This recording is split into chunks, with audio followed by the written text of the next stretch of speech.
Hi, I'm Eric Boyer. I'm the head of investor relations for IHS Markit. COVID-19 is certainly disrupting everyone's personal lives as well as businesses. And as a result, you probably will need to think through things a little bit differently as you approach your earnings call. We reported our fiscal Q1 on March 24th, which is right at the bottom of the market downturn and well before the majority of companies will report their Q1. Leading up to our earnings call was probably the most rapidly changing market and business environment in my 20-plus career as both an equity analyst and an investor relations professional.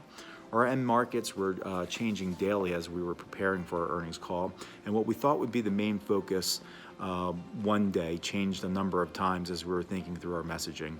These changes really forced us to think out of the box and take a different approach for how we were going to do the messaging and guidance.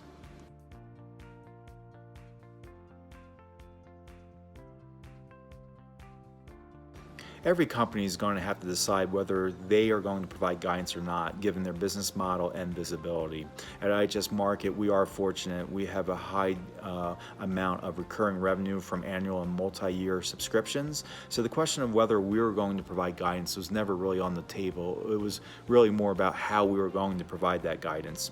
But regardless of whether or not you provide guidance or not, everybody should be thinking about how they can provide more transparency to investors to help them understand how your business is going to perform given the current conditions. We provided more granular detail than we normally would on a number of different areas, including revenue sizing of businesses, contract terms, customer segmentation, and fixed and variable cost structures. Other topics you should make sure you address are your liquidity situation and the cost actions you plan to take, both variable or temporary and permanent costs that you plan to take out. Investors understand these are not normal times and they are not going to hold you to normal standards when it comes to guidance accuracy. Investors are going to model your earnings regardless of whether you provide guidance or not, so try to be as helpful as possible. We decided to anchor our guidance to a number of scenarios based upon vertical specific and overall economic recovery timing assumptions. This approach gave investors a framework on how we were thinking about our business and confidence that we were being thoughtful and thorough. We received great feedback on this approach.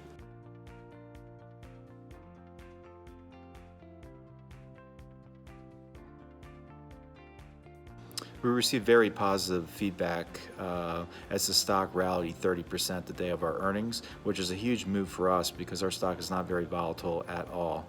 But we were able to provide confidence to the market because of our transparency, that we had a handle on our business despite the uncertainties, and that we were preparing for the worst case revenue scenario by taking very aggressive cost actions preemptively to protect the profit. Investor feedback was very positive, and quite a few of our shareholders expressed that they were going to send our materials to their other portfolio companies as a best practice to help them think through how they should be providing guidance and messaging during these uncertain times.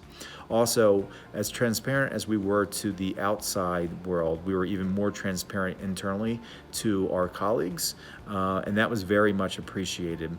Everybody understands the situation that we were all facing, and being upfront and honest with your employees in terms of the different actions that the business will have to take is always the best approach.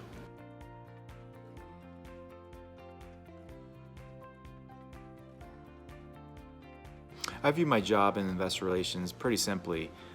Maintain management and your own credibility, and educate existing and potential shareholders. If you're doing both of those well during non-crisis times, that's going to pay dividends for you during times such as today. If you have done your job well in terms of targeting and educating potential investors, this is a great opportunity to proactively reach out to those investors, as now could be a time for them to start building their positions.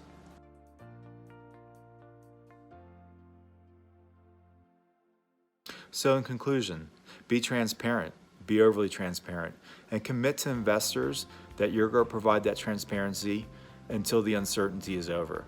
For guidance, think about providing scenarios and the underlying assumptions. Remember, these are not normal times, so investors are not going to hold you to the same high standards when it comes to guidance accuracy. Investors are going to model your company regardless of whether you provide guidance or not, so be as helpful as possible. Of course, set up virtual meetings for post your earnings call with your top shareholders, but just as important, be sure to be proactive and reach out to those investors you've been targeting. This is a great time to try to get them involved with valuations depressed. As an IR professional, as business conditions get tougher, you can really prove your worth to the organization, so embrace it. And if you have any questions, please reach out to your IHS Markit representative, or you can always reach out to me personally as well. Thank you and good luck as you prepare for your Q1 earnings.